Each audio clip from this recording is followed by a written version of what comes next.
Hari itu langit di atas Kailasa tidak sama seperti biasanya.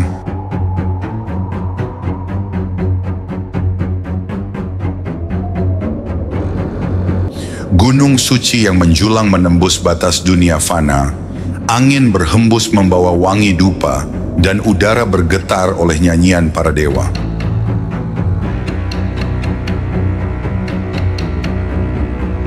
Kediaman Dewa Siwa dan Dewi Parwati berkilau dengan cahaya yang tak biasa.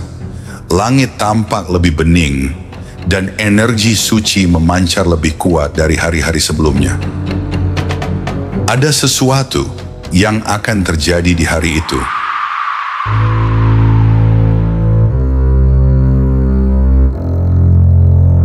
Di sana, tampak Maharishi Narada Muni, sang pengelana abadi, datang dengan senyum misterius yang selalu menyimpan makna.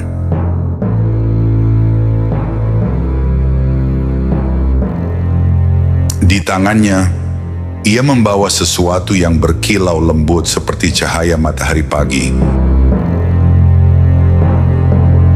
Sebuah mangga surgawi yang akan dipersembahkan untuk putra sang Mahadewa. Narada menundukkan kepala di hadapan Dewa Siwa dan Dewi Parwati. Dengan penuh hormat ia berkata, "Wahai Mahadewa, ini adalah buah kebijaksanaan tertinggi.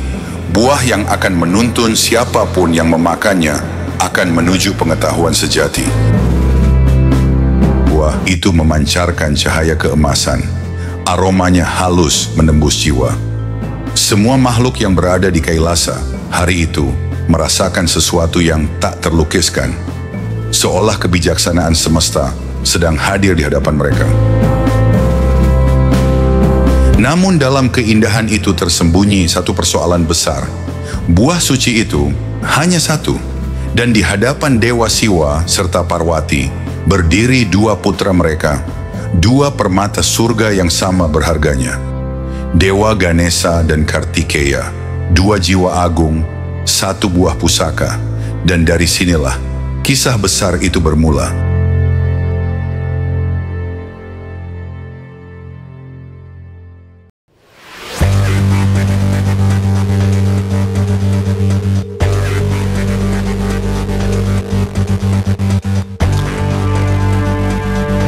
Yang pertama, Kartikeya, sang sulung.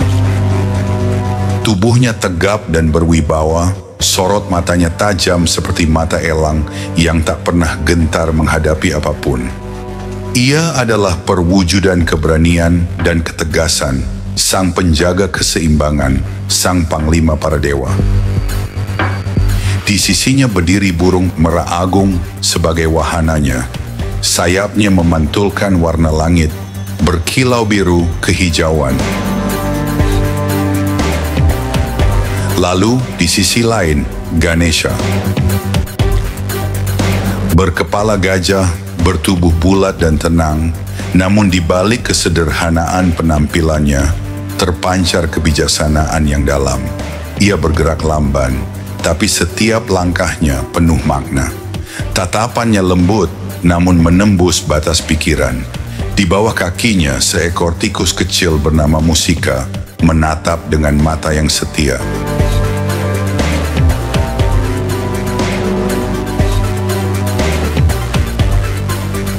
Melihat kedua putranya berdiri di hadapannya, Mahadewa tersenyum lembut.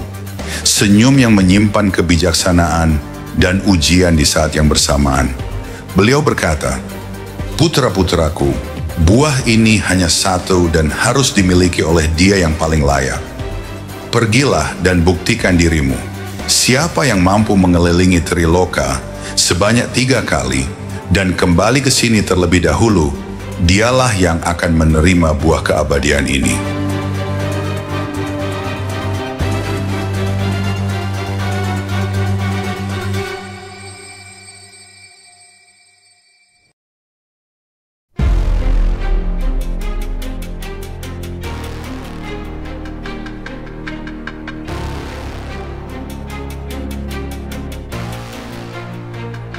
Keheningan menyelimuti puncak Kailasa.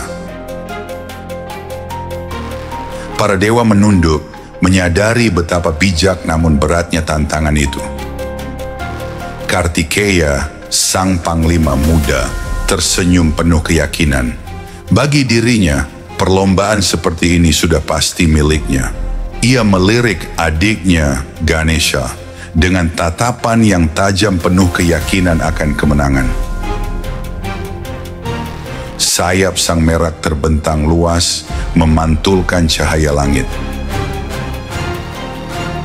Sekejap kemudian ia melesat ke udara, meninggalkan jejak cahaya berwarna pelangi yang perlahan memudar di cakrawala. Suasana kembali hening.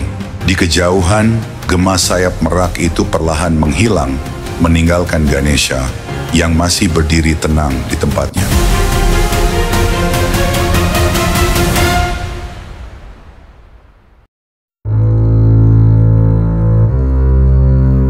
Kini tinggallah Ganesha, berdiri dalam keheningan.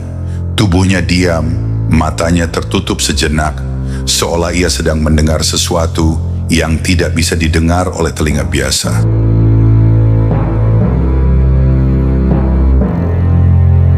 Para dewa yang hadir mulai saling berbisik. Sebagian memandang dengan iba, sebagian lagi berpendapat bahwa perlombaan ini memang tidak adil sejak awal. Bagaimana mungkin seekor tikus kecil bisa menandingi seekor burung merah yang mampu terbang menembus awan? Beberapa bahkan berbisik, Ganesha seharusnya menyerah saja. Namun Ganesha tetap tenang, tidak ada kegelisahan di wajahnya. Ia hanya menatap lembut ke arah kedua orang tuanya, seolah sedang mencari makna yang lebih dalam dari sekadar perlombaan.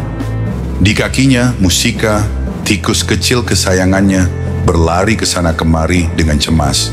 Ia tahu, secepat apapun ia berlari, ia takkan mampu menandingi kecepatan sang burung merak surgawi.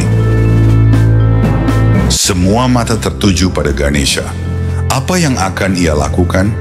Apakah ia akan berangkat mengejar kakaknya atau menerima kekalahan bahkan sebelum dia berani mencobanya? Ia tidak menatap ke arah langit tempat kakaknya menghilang, melainkan memandang ayah dan ibunya yang duduk anggun di atas singgasana suci. Dengan langkah tenang, ia maju dan berlutut.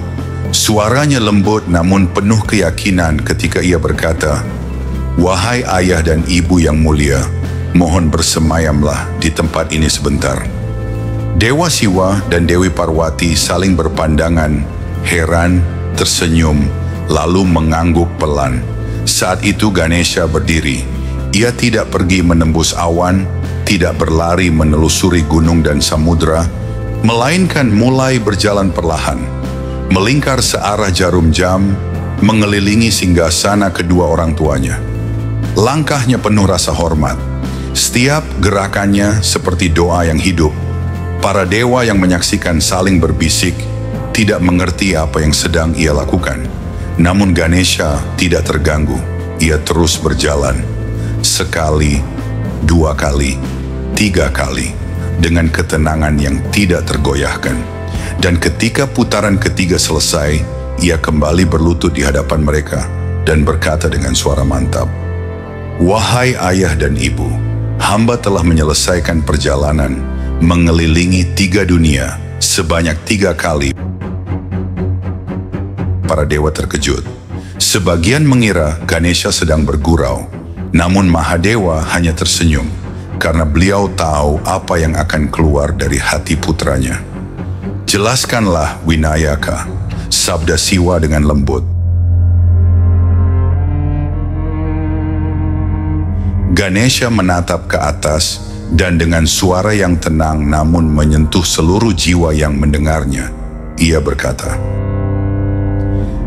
"Dalam kitab suci disebutkan bahwa melakukan pradaksina, berjalan melingkar ke kanan, mengelilingi ayah dan ibu, setara dengan melakukan perjalanan mengelilingi dunia.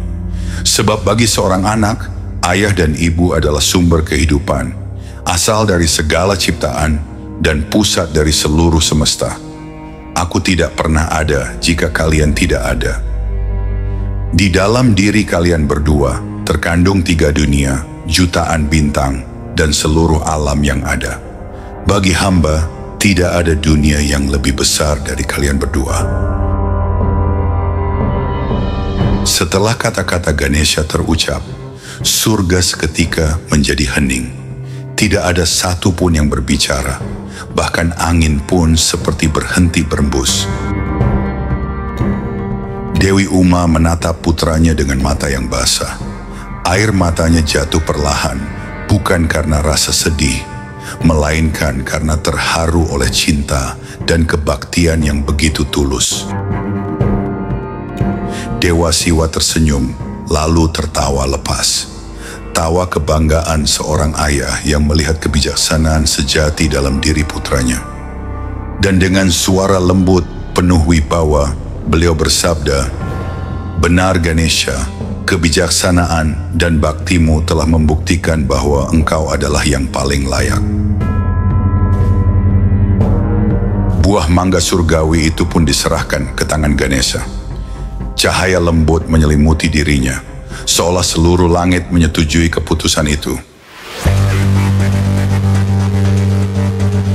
Namun, di saat yang sama, sinar pelangi di langit bergetar.